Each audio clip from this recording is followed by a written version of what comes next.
Vai ao vivo lá para Brasília, porque o presidente Lula vai voltar ao Rio Grande do Sul. É a terceira ida, ou será a terceira ida dele ao estado, desde o começo dessas chuvas que arrasaram com boa parte do Rio Grande do Sul. Ele deve, no Rio Grande do Sul, anunciar novas medidas de apoio às vítimas, entre elas o pagamento de um auxílio direto da União para essas famílias de R$5 mil em cota única, ou seja, R$5 mil de uma vez só. Essa é a expectativa. A Luciana Verdolim tem todos os detalhes da agenda do presidente para hoje. Essa viagem estava inicialmente marcada para ontem, mas houve um atraso para hoje, para chegar lá com alguma coisa concreta para anunciar para as pessoas. É isso, Luciana Verdolim? Bom dia.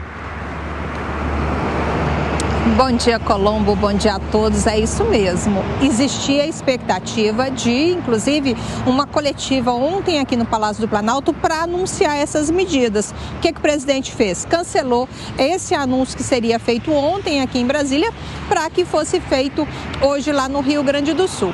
Justificou que convidou os presidentes da Câmara, Senado e Supremo Tribunal Federal para estarem novamente lá no Rio Grande do Sul para visitar em loco. Qual que é a expectativa?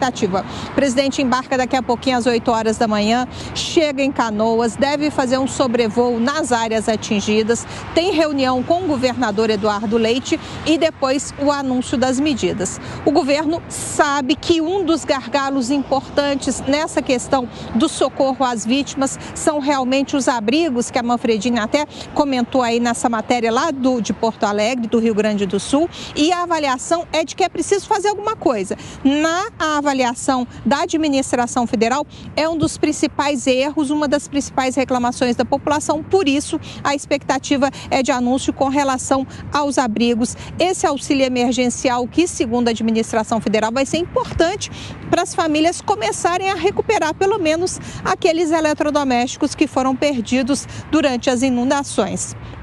Vai ser encaminhada uma medida provisória ao Congresso Nacional. Inicialmente, a expectativa é de que sejam beneficiadas 100 mil famílias, mas esse número pode ser ampliado para todas aquelas famílias, todas aquelas pessoas que tiveram prejuízos com as inundações lá no Rio Grande do Sul. Então, expectativa de anúncio importante hoje do governo federal. O ministro da Secretaria aqui de Governo, Paulo Pimenta, foi nomeado, vai ser inclusive anunciado hoje como o novo coordenador oficial. O presidente avalia que é preciso que tenha uma pessoa diretamente ligada a essa interlocução lá dos ministérios aqui em Brasília com o governo do Rio Grande do Sul, e Paulo Pimenta vai ser essa pessoa que vai representar o governo federal nessas negociações. Embarque daqui a pouco às 8 horas da manhã na base aérea aqui de Brasília. Luciana Verdolim, ao vivo, direto de Brasília. Vamos ouvir um pouquinho dos nossos comentaristas a respeito da ida do presidente Lula ao Rio Grande do Sul pela terceira vez e da perspectiva de confirmação da suspensão do pagamento da dívida por 3 anos, a dívida gaúcha com a União, desses depósitos de R$5 mil direto no CPF de um integrante das famílias atingidas e da nomeação do Paulo Pimenta como uma espécie de Pedro Parente do apagão para esse período agora do Rio Grande do Sul, um ministro extraordinário para cuidar de um tema só. Ele é político, é do Rio Grande do Sul também, pode rolar algum problema aí na interlocução, seja com o governador, seja com os prefeitos gaúchos, Amanda? A gente não está te ouvindo, Amanda, não sei se é aí ou se é aqui.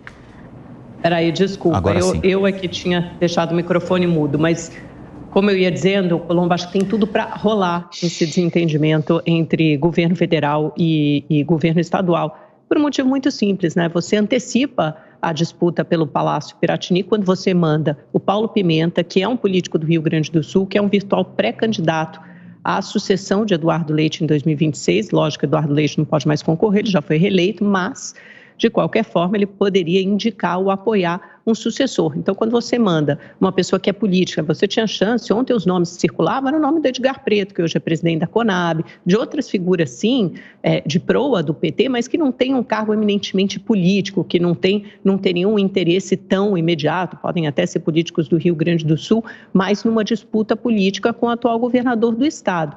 Você já vê rusgas de ambos os lados, às vezes um ruído na comunicação, mas quando você põe uma figura como Paulo Pimenta, eu acho que você eleva bastante esse ruído, porque inevitavelmente vai acontecer uma disputa entre o responsável, né, o grande responsável, quem vai ficar com essa marca de recuperação, de reconstrução do Rio Grande do Sul. Será o governo estadual, na figura de Eduardo Leite, que pode ser também um virtual pré-candidato à presidência da República em 2026, ou será Paulo Pimenta, virtual pré-candidato à disputa pelo Estado. E também falta, é outra parte da sua pergunta, né, Colombo, saber o que vai, as medidas anunciadas pelo governo federal. Há uma avaliação que até agora a comunicação tem sido falha, e quando você envia o Paulo Pimenta, embora ele ainda seja ministro da SECOM, né, tem o Laércio Portela que assume o cargo interinamente, mas não é um político com estatura para assumir a SECOM, ele deve ficar temporariamente, ou seja, Paulo Pimenta pode voltar ou não a comandar a SECOM.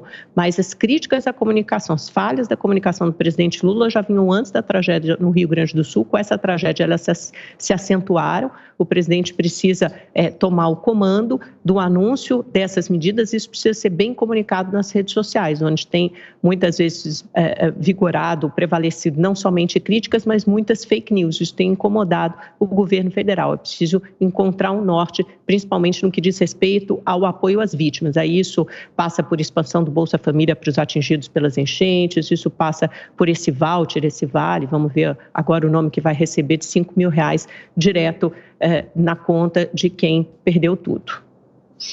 Pois é, o grande problema é esse, a comunicação em primeiro lugar. E quando você coloca a comunicação em primeiro lugar, você faz algo que o governo está fazendo agora. Você chega atrasado, pelo menos 2 semanas, numa cena que foi não só devastada pelas águas, mas que continua sofrendo os efeitos gravíssimos das chuvas em todo o estado do Rio Grande do Sul. A situação é de calamidade, a perspectiva é péssima. E o governo agora está destacando alguém para ficar permanentemente no Rio Grande do Sul. Os relatos, aí não é fake news, os relatos de ineficiência da ajuda do governo, essa ajuda que não chega, o relato da ajuda com as forças de segurança que não estão conseguindo conter os ataques, os assaltos, questões de estupro em abrigos, etc. Esses relatos são permanentes. Falta, desde o início, o comando da União. Afinal de contas, estados e municípios pegam a sua arrecadação, jogam para o cofre da União, porque no Brasil convencionou-se, a partir do Pacto Federativo, dizer que só a União sabe tudo. Estados e municípios, e aí o munícipe, o cidadão, eles são incapazes de tomar conta do seu próprio destino, da sua realidade. Tudo depende da União. E agora a União demora 15 dias para tomar medidas de estar presente de forma permanente. Esse negócio de ficar indo fazer visita, sobrevoo, resgata um cavalo, resgata um animalzinho, um cachorrinho, aí leva o cachorrinho para o avião, aí volta para Brasília, salvamos o cachorrinho. Quantos cachorros tem lá? Quantos cavalos existem lá? E, sobretudo, quantas pessoas estão em situação de absoluta calamidade no Rio Grande do Sul? Este tem que ser o foco. R$5 mil resolve? Não resolve. Mas é um início de um processo de conseguir dar algum alento para as pessoas que estão em absoluto desespero, porque perderam absolutamente tudo e não conseguem ter, muita gente, uma garrafa de água para matar a sede.